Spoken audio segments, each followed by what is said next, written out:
ముఖ్యంగా మొన్నటి రోజున గుడివాడ అమర్నాథ్ ఒక చీటర్, ఒక పిక్ ప్యాకెటర్, దళిత మహిళ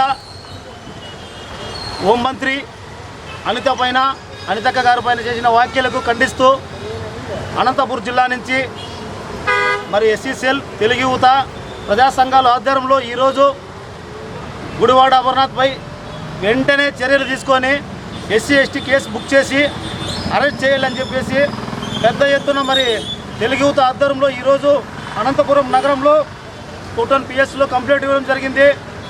మరి గుడివాడ అమర్నాథ్ ఒక దళిత నేత, దళితుల ముద్దుబిడ్డ, హోంమంత్రి అనిత గారి పైన అనుచిత వ్యాఖ్యలను వెంటనే వాపస్ తీసుకొని బహిరంగ క్షమాపణ చెప్పి మరి చెప్తే మేమంతా కూడా దాన్ని అరసిస్తూ మరి మేము కూడా దానికి వివరణ ఇస్తాము. లేదంటే పెద్ద ఎత్తున ప్రజా సంఘాలను ఏకం చేసుకొని అమర్నాథ్ ఇంటికి ముట్లిచ్చే కూడా వెనకాడే పరిస్థితి ఈరోజు తెలుగుదేశం పార్టీ ఎస్సీసీఎల్ మరి అదేవిధంగా తెలుగు యువత తరఫున కూడా మరి పెద్ద ఎత్తున ఈరోజు అనంతపురంలో నాంది పలుకుతున్నాము. వెంటనే అధికారులు స్పందించి హోంమంత్రి గారి పైన వ్యాఖ్యలకు వెంటనే కేసు బుక్ చేసి వాడిని తీసుకొచ్చి రిమాండ్ పంపించాలని చెప్పేసి తెలియజేసుకుంటున్నా. అంతేకాదు ఈరోజు అనిత గారు స్టెప్ బై స్టెప్ ఒక టీచర్గా తెలుగుదేశం పార్టీలో నారా చంద్రబాబు నాయుడు గారి సారథ్యంలో మరి ఈరోజు హోంమంత్రి స్థాయికి ఎదిగిందంటే అది ఆమె చేసినటువంటి సేవ పార్టీ గుర్తించి ఆమెకు వెంటనే హోంమంత్రిని ఇచ్చి ఈరోజు ఆమెను మంచి ప్రస్తుత స్థానం నిలబెడితే అది చూసి ఓర్చుకోలేక ఒక అమర్నాథ్ అనే వ్యక్తి నా వెహికల్ని నువ్వు వ్యాన్ వేసుకొని తిరుగుతూనే ఉంటాడు. అమర్నాథ్, నీ అబ్బా జాగీరా, గవర్నమెంట్ వెహికల్ అది, గవర్నమెంట్ వెహికల్. ఈరోజు నువ్వు మంత్రిగా ఆ రోజు నువ్వు ఉంటే నువ్వు ఇచ్చినారు. ఈరోజు మా అక్క అనితక్క గారు మంత్రిగా ఉంటే ఆమె తిరుగుతుంది. రేపు వచ్చి అధికారులు ఎవరున్నా కానీ అదే వెహికల్ ఉంటుంది తప్ప నీ అబ్బా జాగీర్ ఏం కాదు. నువ్వు అలా మాట్లాడ్డావు. నీ మాటలకు నువ్వు వెంటనే బహిరంగ క్షమాపణ చెప్పకపోతే నేను నాలుకకు వస్తామని చెప్పేసి ఈరోజు అనంతపురం తెలుగుదేశం పార్టీ తరఫున నీకు డిమాండ్ చేస్తున్నాను పెద్ద ఎత్తున. దీన్ని వెంటనే తరలించాలని చెప్పి మా డిమాండ్. అందరికీ జై భీమ్. ఈరోజు ఎంఆర్పిఎస్ తెలుగు వివిధ మాలమానాలు వివిధ సంఘాల తరఫున మేము గౌరవనీయులు ప్రస్తుత హోమ్ మినిస్టర్గా ఉన్నటువంటి పొలంపూడి అనితమ్మ గారి పైన గుడివాడ అమర్నాథ్ మళ్ళీ గుడివాడ ఉండానో మాకు అర్థం కాని పరిస్థితి. ఒక దళిత మహిళ హోమ్ మినిస్టర్గా ఉంటే జీర్ణించుకోలేక బొబ్బట్లకు, పోలిగలకు, పానీపూర్లకు ఎంబోలు చేసుకున్నటువంటి దుర్మార్గుడు, దుండగుడు, ఈ రాష్ట్రాన్ని నాశనం చేసినటువంటి వ్యక్తి మా దళిత మహిళను కించపరిచి మాట్లాడుతున్నాడు. అయ్యా, నువ్వు ఎంతవరకు చదివించాడో మీ నాన్న మాకు తెలియదే, కానీ ప్రజాధనాన్ని అంటే ప్రస్తుతం ఉన్నటువంటి మంత్రులు కావచ్చు, ముఖ్యమంత్రులు కావచ్చు, గతంలో ఉన్నటువంటి ముఖ్యమంత్రులు కావచ్చు, ప్రజలు కట్టిన పన్నుతో వెహికల్లు తీసుకుంటారు. బుల్లెట్ ప్రూఫ్ కావచ్చు, లేదంటే సుమోలు కావచ్చు, ఈ మిగతా స్కార్పియోలు కావచ్చు. అలాంటి పనులు ఎవరైనా తిరగచ్చు. అలాంటి విషయంలో అమర్నాథ్ తిరిగినాడట కారులో, బుల్లెట్ ప్రూఫ్ కారులో. నేను వదిలేసింటే ఆ కారులో తిరుగుతుంది మంత్రి గారు అని చెప్పి చెప్తున్నారు. నీకు ఏమాత్రం చిత్తశుద్ధి ఉంటే, నీకు చదువుకున్నటువంటి ఇంగిత జ్ఞానం ఉన్నటువంటి వ్యక్తి అయితే అలాంటి వ్యాఖ్యలు మాట్లాడద్దు. తాట తీస్తాం బిడ్డ. మీ వైసీపీ నాయకులు ఒకటే తెలియజేస్తున్నాం, దళిత ఎమ్మెల్యేల పైన కానీ దళిత మినిస్టర్ల పైన కానీ మాట్లాడడం ఫస్ట్ మీరు మానుకోవాలి. మీదికి ఏదైనా ఉంటే కూడా మీరు మాట్లాడుకోండి, అంతేగాని దళిత మేకప్ 1 కేజీ వస్తుందంట. అంటే నీ భార్య మేకప్ లేకుండా ఒకసారి చూసుకో.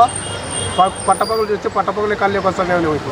మేకప్లు ఉంటే పోయేటట్టు మేకప్ల మీద మీ ఆడవాళ్ళకు అలవాటు ఉంది, కానీ మా దళిత మహిళలు మేకప్ల పైన ఇట్లాంటి పూసుకునే అలవాటు లేవు. కానీ మీ వాళ్ళకి తెలుసు మేకప్లు చేసుకోవడం, మిగతా వారిని ఎలా మోసం చేయడం, ఎలా వాడుకోవడం అనేది మీకు తెలిసినంతగా మా దళిత ఆడబిడ్డలకు తెలియదని చెప్పి ఈ సందర్భంగా తెలియజేస్తున్నాం.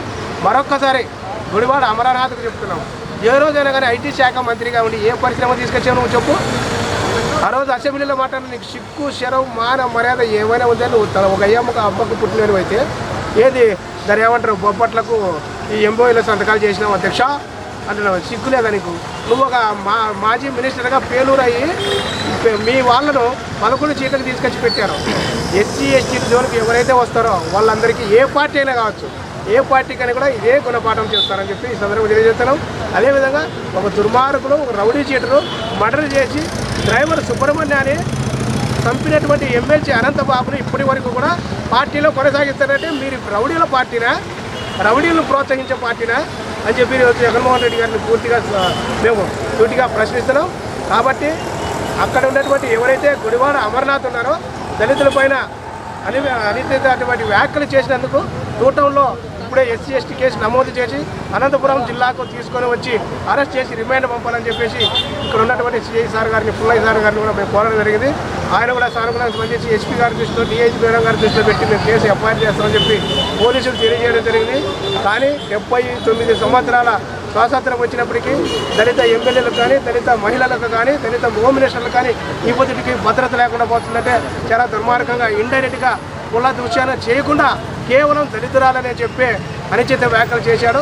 అతనికి ఒక్కడే తెలియజేస్తున్నాం, చట్టపరంగా మీరు ఏదైనా ఉంటే పార్టీలు కావచ్చు ఏదైనా ప్రభుత్వానికి సలహాలు సూచనలు ఇవ్వండి. ఆ ప్రభుత్వం తప్పు చేస్తే ప్రభుత్వాన్ని నిలదీయండి.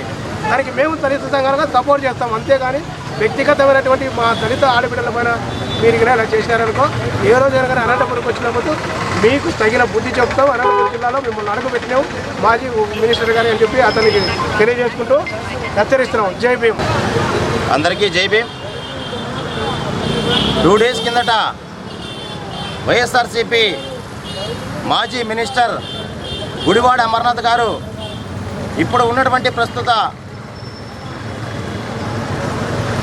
హోమ్ మినిస్టర్ అనిత గారి పైన అనుచిత వ్యాఖ్యలు చాలా ఇబ్బందికరంగా కలిగించే వార్తలు, ఆ మాటలు చాలా మాట్లాడడం బాధాకరం. ఒక దళిత మహిళ అని మర్చిపోయి మాజీ మినిస్టర్ గుడివాడ అమర్నాథ్ నువ్వు లేకపోతే కడుపుకు అన్నం తింటున్నావా లేకపోతే గడ్డి తింటున్నావా అని చెప్పేసి ఈ సందర్భంగా నేను హెచ్చరిస్తున్నా అమర్నాథ్ గారిని. అదేవిధంగా ఇంకొకసారి బహుజన బిడ్డల్ని ఎవరైనా మాట్లాడితే ఊరుకునే ప్రసక్తి లేదని చెప్పేసి ఈ సందర్భంగా తెలియజేస్తూ, అదేవిధంగా హోమ్ మినిస్టర్ గారిని ఎట్లా పడితే అట్లా మాట్లాడడం సరైన పద్ధతి కాదు. మీ ఇంట్లో మీ అక్క చెల్లెలు ఉన్నారు, వారు మేకప్ వేసుకోలేదని ఈ సందర్భంగా నేను అడుగుతా ఉన్నాను. కాబట్టి గుడివాడ అమర్నాథ్ గారికి ఒకటే హెచ్చరిస్తున్నాను, మీరు బహిరంగ క్షమాపణ చెప్పకపోతే రాబోయే రోజుల్లో మీకు గట్టి గుణపాఠం చెప్తామని చెప్పేసి ఈ సందర్భంగా దళిత ప్రజా సంఘాలుగా వివిధ బహుజన రాజకీయ పార్టీలుగా మిమ్మల్ని హెచ్చరిస్తున్నాం. అదేవిధంగా మీ జగన్మోహన్ రెడ్డి గారు మీకు సరైన గైడ్లైన్స్ ఇవ్వలేదా లేకపోతే పిచ్చి పట్టినట్లు మీరు మాట్లాడుతూ ఉన్నారు. దళితుల్ని ఎవరైనా మాట్లాడితే కించపరిచి మాట్లాడితే ఈడ్చకర్చి కొడతాం బిడ్డ అనేసి ఈ సందర్భంగా మీకు గుర్తు చేస్తూ, అదేవిధంగా మీరన్ని మాటలు వెంటనే బహిరంగంగా క్షమాపణ చెప్పకపోతే అంబేద్కర్ కాళ్ళు పట్టుకొని మీరు క్షమాపణ చెప్పాలని చెప్పేసి ఈ సందర్భంగా నేను హెచ్చరిస్తున్నాను. జై భీమ్, జై భారత్. అందరికీ నమస్కారం. ముఖ్యంగా గుడివాడ అమర్నాథ్ ఆయన చదువుకున్నాడో లేకపోతే సాకలోడో కూడా అర్థం కావడం లేదు. మా తెలుగుదేశం పార్టీ హోంమంత్రి అయినటువంటి అనిత గారి పట్ల ఆయన మాట్లాడే విధానం సరైనది కాదు. వెంటనే బహిరంగ క్షమాపణ చెప్పాలని అమర్నాథ్ని హెచ్చరిస్తున్నాను. అంతేకాకుండా అమర్నాథ్ వాళ్ళ భార్య కానీ లేకపోతే వాళ్ళు ఎవరైనా కూడా ఆడవాళ్ళు అనేవాళ్ళు మేకప్ చేసుకుంటారయ్యా, వాళ్ళకు ఒక అలవాటు ఉంటుంది. దాన్ని మాట్లాడే హక్కు నీకు ఎక్కడి నుంచి వచ్చింది? అనిత గారు అంటే హోమ్ మినిస్టర్ అనే ఆమె చేసిండే ఎడ్యుకేషన్ మీకు గుర్తు లేదా? ఆమె ఎంత పార్టీ కష్టపడి ఉంటే ఆ పొజిషన్కి వచ్చిందనేది మీకు గుర్తు తెలియదా? అలాగే మీ జగన్మోహన్ రెడ్డి నీకు ఇచ్చినాడంటే ఆ యొక్క మినిస్టర్ పదవిని నువ్వు కష్టపడినావా లేకపోతే ఏమన్నా వేరే పనులు చేసుకుని వచ్చినావా అని మిమ్మల్ని ప్రశ్నిస్తున్నాం. ఇలాంటి అనుచిత వ్యాఖ్యలు చేయడం సబబు కాదు నీకు.